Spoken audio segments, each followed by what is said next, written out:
Joining me live now from Curtin University is the Dean of Global Futures, Joe Siracusa.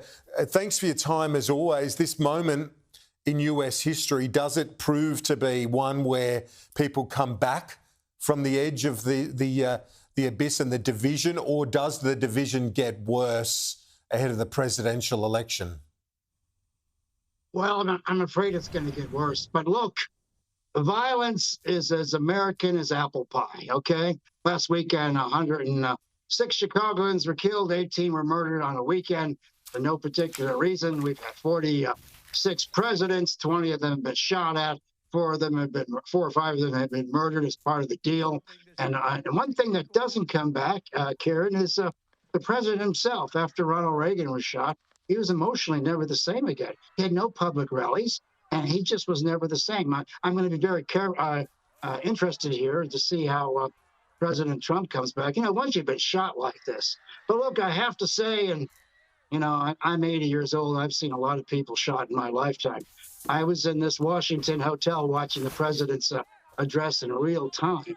I was starting to drift asleep, and then I heard the shots, and they weren't fireworks. You know, shots when you hear it. And the adrenaline started pumping. And then I saw the Secret Service and everybody else, and I was thinking, well, you know, we're shocked, but I suppose we shouldn't be surprised. This is a very hard president to cover. He likes golf courses and these open expanses. And let's lay the blame right now on the Secret Service. This is a catastrophic failure of the Secret Service. You don't let these guys off the hook. They left a guy in an elevated position. On other shows that I've seen, the man's already been shot, et cetera.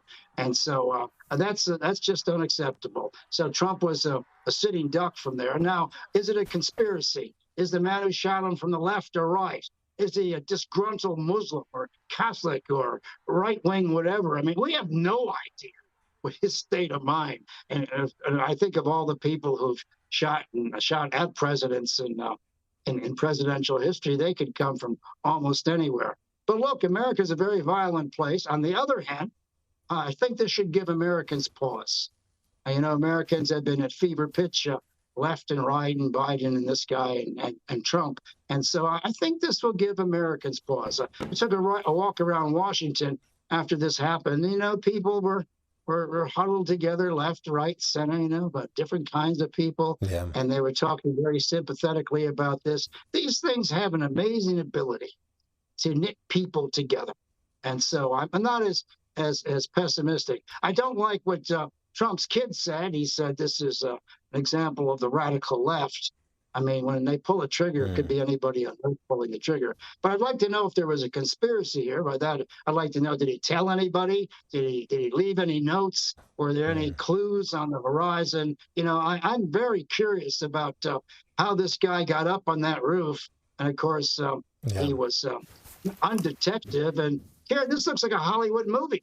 This looks like, you know, something that Wahlberg would do. I mean, this looks like a movie. On the other hand, President Trump is a very lucky man tonight.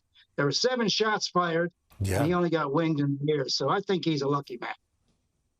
Oh, indeed. It's so close to being a lot worse in terms of not just President Trump, but if he were to be assassinated, imagine the impact, the presumptive Republican nominee. It was so close to a calamity far greater than what we saw unfold in Pennsylvania.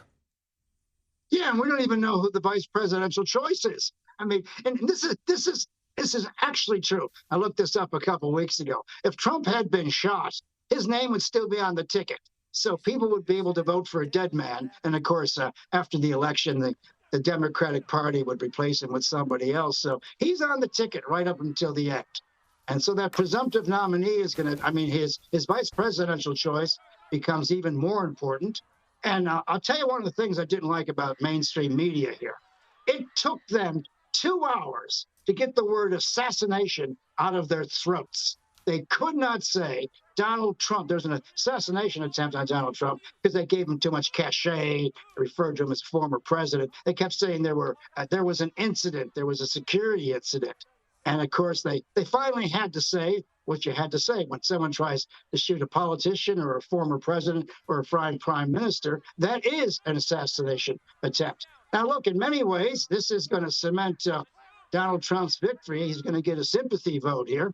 I mean, his people are very angry. They're going to double down and get out that vote. Biden was through. He was toast before this happened. And so now the Democratic establishment is going to be very excited to get him out of office as soon as possible so they could at least salvage as much of the Senate and the House as they can. Yeah, well, I think you're 100% right. It's hard to see how that defiant Donald Trump and those images don't just completely bolster his campaign as he recovers today in that medical centre. Joe Siracusa from Curtin University, thank you for joining us.